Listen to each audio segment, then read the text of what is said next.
Les vamos a hablar sobre la corteza cerebral y algunas de sus partes, como lo son las capas que cubre la corteza cerebral y algunos de sus lóbulos. La corteza cerebral es una sustancia gris que cubre la superficie de los hemisferios cerebrales.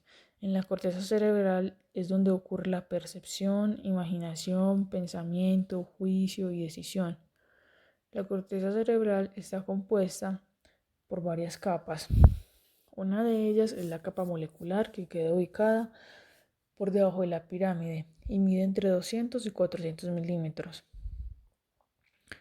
Esta capa está formada por neuronas bastante pequeñas. La capa molecular tiene como función establecer muchas sinapsis entre las neuronas, entre ellas mismas. Seguido de eso, les hablaremos sobre los lóbulos. Yo les voy a hablar sobre el lóbulo frontal. El famoso Phineas Gage describió un cambio de conducta debido a un daño frontal en 1848. El lóbulo frontal está ubicado en la parte delantera del cerebro, justo detrás de la frente. Es el responsable de procesos cognitivos complejos. Estas operaciones mentales son dirigidas hacia un fin que permite el control conductual, es decir, posibilitan que podamos elegir, tomar decisiones por nosotros mismos y conscientes. El lóbulo frontal dirige y coordina las otras estructuras neurales del cerebro. Como todos lo sabemos, el lóbulo frontal se divide en dos partes. Lóbulo frontal derecho, que tiene como función los movimientos no verbales, como la expresión facial y las expresiones que nosotros, los seres humanos, tenemos, pero son las expresiones de las que no utilizamos una palabra, sino movimientos como se los estoy diciendo en una expresión facial. El lóbulo frontal izquierdo controla el lenguaje y articulación de palabras. Si se llega a dañar el lóbulo frontal derecho, ocurriría que se puede dar una gran dificultad para mantener temporalmente la información disponible para su procesamiento y reducción en la influidez del habla, falta de emoción e interés por hacer las cosas y mucha preocupación. Si se daña el lóbulo frontal izquierdo, las personas podrían tener dificultad para expresarse con palabras, de muchas maneras no se expresarían. Esto se trata de una alteración llamada afasia de Broca o afasia expresiva. En sí se producen graves alteraciones en el comportamiento. A las personas que les ocurre esto se vuelven desinhibidos, no controlan su comportamiento y pueden ser más obscenos. Seguido pues ya de mis compañeros les van a hablar sobre otras capas que cubren la corteza cerebral y otros lóbulos. El lóbulo frontal contiene áreas implicadas en el funcionamiento cognitivo, el habla y el lenguaje. Las siguientes áreas que les voy a mencionar son las áreas que tiene el lóbulo frontal. El área 4 corresponde a la circunvolución presental o área motora primaria. El área 6 es el área motora premotora o complementaria. El área 8 es anterior a la corteza premotora, es decir, nos facilita los movimientos oculares y participa en los reflejos visuales, así como en la dilatación y constricción de la pupila. Las áreas 9, 10 y 11 se encargan de los procesos cognitivos, como el razonamiento, el juicio, que pueden denominarse colectivamente inteligencia y biológica, incluida la función ejecutiva. Y las áreas 44 y 45 son el área de Broca, que en estas áreas es donde se trata de de una posible enfermedad, de unas graves alteraciones en el comportamiento de nosotros si llegase a dañarse esta parte del óvulo. El lóbulo parietal. Vamos a encontrar como áreas más importantes el área somatosensorial primaria, 132, así se conoce, Homúnculo sensitivo, parte encargada de asociar cada área con una región concreta del cuerpo en cuanto a la sensibilidad del mismo. Área gustativa 13. Tiene proyecciones o regiones de la lengua de las áreas primarias sensitivas y motoras. Su función principal es el gusto. Área de asociación, estamos hablando del área 5, dirige los movimientos mediante la información que proporciona la posición de los miembros. Áreas 7, 39 y 40 son las encargadas del procesamiento de la información visual y táctil. Se encuentran también implicadas en el conocimiento del cuerpo y objetos que nos rodean. También cumple una función en la ejecución ordenada y secuencial de las actividades. Continuamos con la capa granular externa. Como vemos en la imagen, es la región más superficial del córtex y se encuentra por debajo de la capa molecular. Contiene muchas células pequeñas, tanto estrelladas como piramidales. Ahora vamos a hablar del lóbulo parietal. Es uno de los 6 lóbulos principales de cada hemisferio del cerebro. Ocupa la zona bajo el hueso parietal, es decir, en las partes medias y laterales que forman el cráneo. Se trata de la zona cerebral que está encargada especialmente de recibir las sensaciones de tacto, calor, frío, presión, dolor y coordinar el equilibrio. Cuando se lesiona, da anestesia en el brazo y pierna del lado opuesto, a veces con dolores y epilepsias sensitivas y desequilibrios de balance. La lesión del lado izquierdo causa trastornos en el lenguaje, dificultad para leer, dificultad para realizar cálculos matemáticos. Una de las patologías es el crecimiento de tumores malignos localizados en esa zona, generando gran cantidad de síntomas. En este caso, vamos a referirnos a la asomatognosia, término que fue introducido por primera vez por Chrisley para referirse a la falta de reconocimiento de pertenencia del propio brazo. También podemos decir que se han encontrado definiciones como incapacidad para reconocer, diferenciar e integrar las distintas partes del esquema corporal, falta de reconocimiento de la mitad del cuerpo o de la mitad de su espacio. La somatognosia se debe a una lesión del lóbulo parietal. Lorente nos menciona que esta disfunción es de carácter únicamente sensitivo, debido a la proximidad entre las zonas cerebrales de las áreas sensoriales primarias, áreas 1, 2 y 3 de Brodmann. Con las áreas motoras primarias se halla también un componente motor en la somatognosia. De ahí la explicación de que el sujeto no puede realizar los movimientos libres. Por esta razón, es importante que el sujeto pueda observar, inspeccionar su propio cuerpo, para lograr una percepción somatosensorial y detección de estímulos adecuados.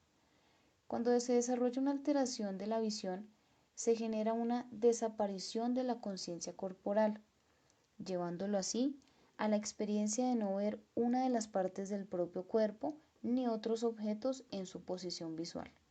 Tratamiento para esta patología: cirugía, radioterapia o quimioterapia. Los siguientes temas a tratar serán la capa granular interna, la cual pertenece a las capas de la corteza cerebral. También hablaremos sobre el lóbulo temporal. La capa granular interna es la cuarta capa en la corteza cerebral. Es una capa compuesta principalmente de pequeñas células estrelladas densamente agrupadas. Recibe estímulos principalmente de fibras talamocorticales. A continuación se va a reforzar el tema con un pequeño video. Capa granular interna. La capa granular interna está compuesta por células estrelladas que se disponen en forma muy compacta. Posee una elevada concentración de fibras dispuestas horizontalmente, conocidas como la banda externa de Byers. Proseguimos con el lóbulo temporal. El lóbulo temporal es uno de los más importantes en la corteza cerebral.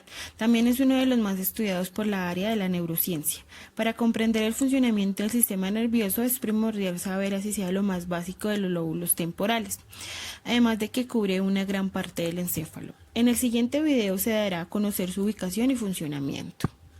El lóbulo temporal, que es el que nos interesa, está localizado aproximadamente detrás de cada sien, frente al lóbulo occipital que está ubicado en la nuca.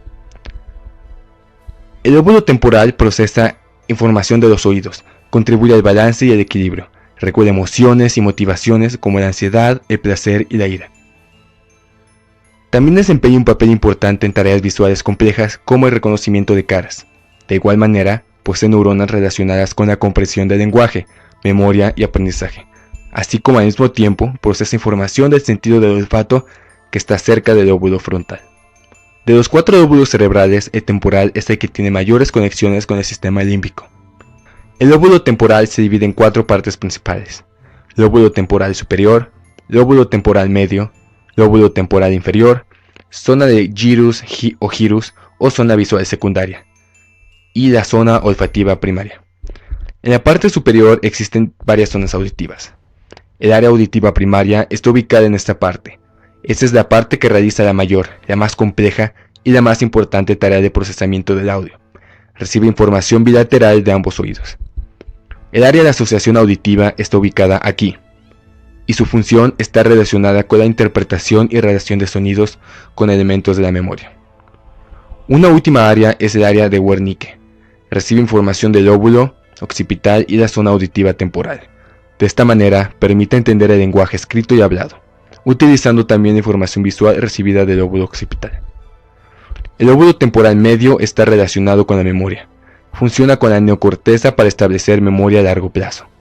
Está implicado en el recuerdo de palabras y nombres de objetos. La zona de gyrus o zona visual secundaria comparte cierto tipo de funciones visuales con el lóbulo occipital. Trastornos derivados de lesiones en el temporal. Estas lesiones se pueden generar por enfermedades, accidentes o alteraciones en el temporal. Como ejemplo tenemos la prosopagnosia. En los casos de la prosopagnosia, el afectado pierde la capacidad de reconocer caras e incluso los rostros de las personas más allegadas o queridas por él. El conocimiento de estas personas se ha de dar por otras vías de procesamiento del cerebro. Esta alteración está causada por lesión bilateral en la zona temporooccipital. También tenemos como ejemplo la amnesia anterógrada. Este trastorno supone la incapacidad para grabar en la memoria información, hechos o acontecimientos nuevos, es decir, se imposibilita que la persona pueda recuperar la información declarativa de las actividades realizadas tras la lesión.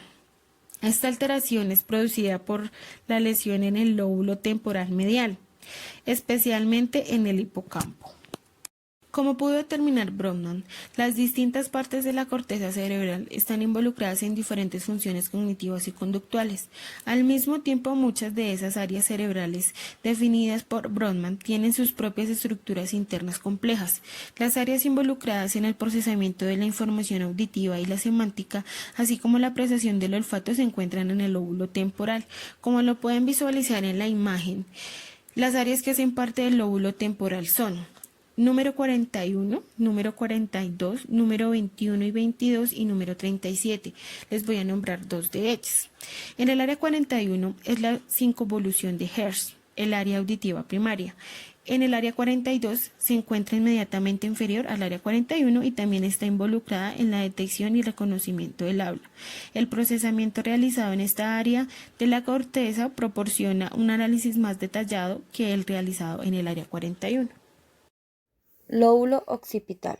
Localización.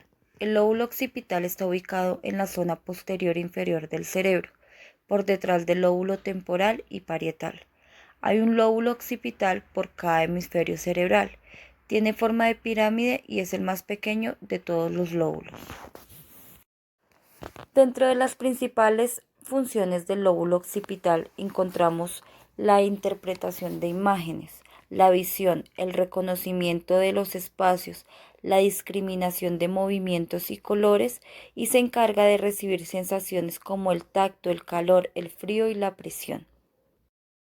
La mayoría de lesiones generadas al lóbulo occipital son traumatismos que desencadenan consecuencias como ceguera, anosognosia, que es la alteración motora y visual, agnosia visual, que es la incapacidad para reconocer o comprender estímulos visuales, prosopagnosia, que es la incapacidad de reconocer rostros, el síndrome de Atom, que son problemas directos del lóbulo occipital que puede llevar a cegueras y alucinaciones, el daltonismo, que son problemas para diferenciar dos o más tipos de colores, y acromatopsia, que es la incapacidad de discriminar diferentes matices de colores.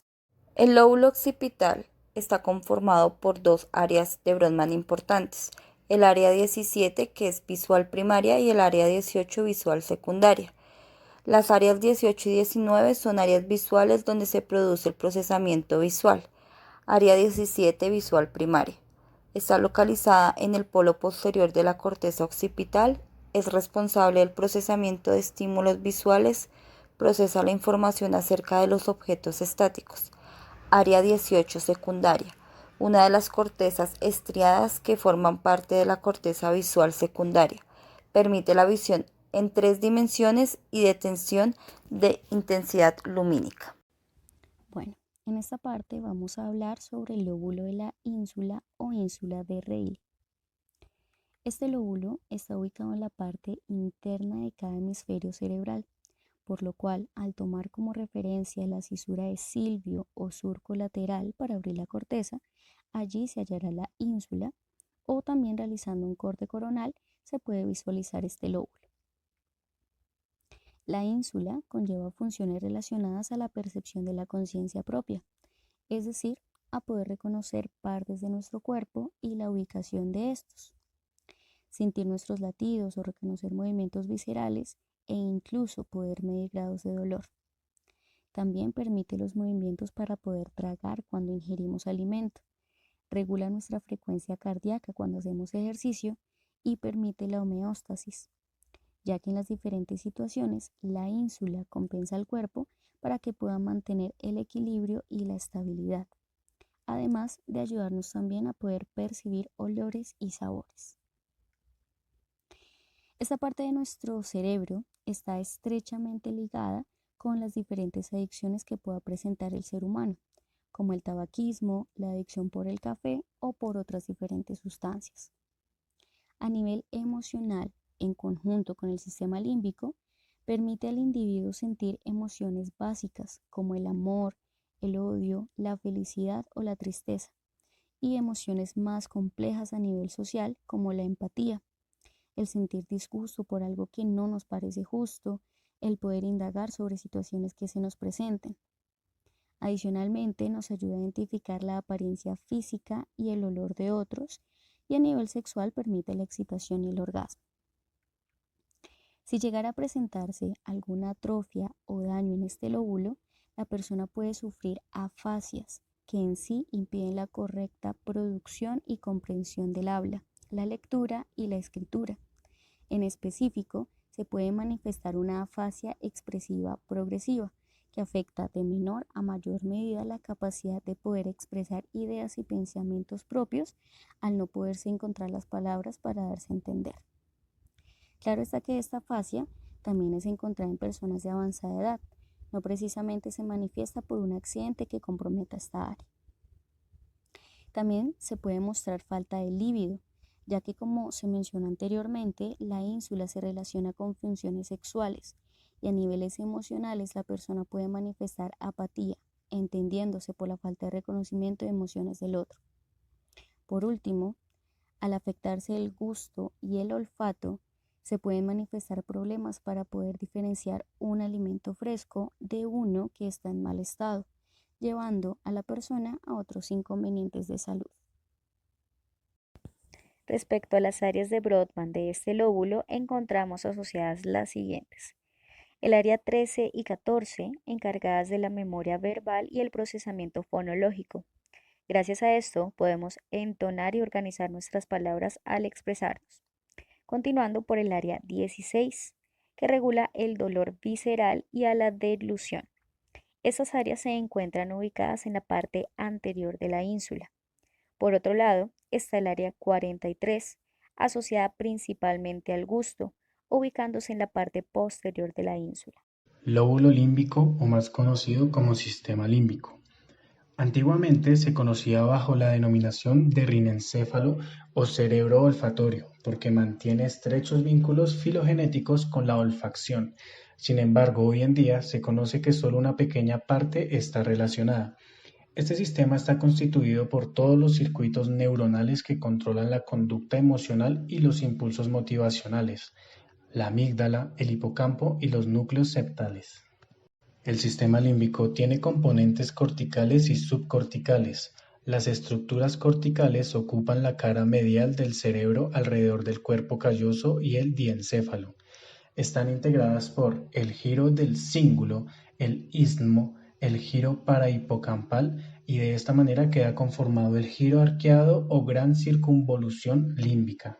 Concéntricamente y por dentro de las estructuras anteriores, formando un círculo completo e igualmente alrededor del hilio cerebral, se encuentran el indicium griseum, cubre a todo lo largo y ancho la cara dorsal del cuerpo calloso, el giro fasciolar, ubicado por detrás del esplenio, el giro dentado, colocado por dentro del hipocampo, la cintilla del uncus, continuación del giro dentado, rodea ventrocaudalmente la cara medial del uncus. La cintilla diagonal, la cual cruza la sustancia perforada anterior para unirse con el siguiente elemento. La circunvolución paraterminal ubicada rostralmente respecto a la lámina terminal. Las estructuras subcorticales. Tenemos el área septal formada por un conjunto de núcleos ubicados por delante de la lámina terminal y por debajo de la rodilla del cuerpo calloso, algunos de ellos subyacentes a la circunvolución paraterminal. El área paraolfatoria, el hipotálamo, una de las áreas más importantes del sistema límbico, el epitálamo, los núcleos anteriores del tálamo, el complejo amigdaloide o amígdala y parte de los ganglios basales. El sistema límbico es un conjunto de estructuras cerebrales que responden a ciertos estímulos ambientales produciendo respuestas emocionales tales como el placer, la tristeza, la depresión, el miedo, el enojo, la hostilidad, la ansiedad. Además de su relación con la olfacción, el sistema límbico está encargado de la conducta alimentaria y junto con el hipotálamo también está encargado de la conducta sexual, de las emociones de ira y temor, así como de la motivación. Cuando la intensidad y características de estas emociones diarias se salen de los valores normales o fisiológicos, se presentan desórdenes emocionales, los cuales constituyen un gran número de enfermedades mentales, por ejemplo, la depresión, la psicosis y los trastornos de afectividad. Existen numerosos trastornos asociados al sistema límbico. Entre los más comunes se destaca la esquizofrenia. Muchos estudios demuestran que esta enfermedad está relacionada con una disminución notable del hipocampo. El TDAH. Este tipo de trastornos surgen en una persona con un defecto por agrandamiento de la zona del hipocampo y las amígdalas. Al haber tantas neuronas sobreexcitadas, los niños presentan alteraciones conductuales y emocionales. La encefalopatía límbica. Los pacientes que sufran de esta enfermedad suelen presentar pérdidas de memoria a largo plazo, cambios en la conducta y en algunos casos extremos convulsiones. Puede tener síntomas sutiles al inicio, pero suelen avanzar rápidamente. Otra es la epilepsia psicomotora. Las neuronas situadas en la zona del hipocampo se lesionan, produciendo este tipo de enfermedad tan característica. Afecta a los lóbulos temporales y sus síntomas varían entre defectos al momento de escribir y disfunciones sexuales.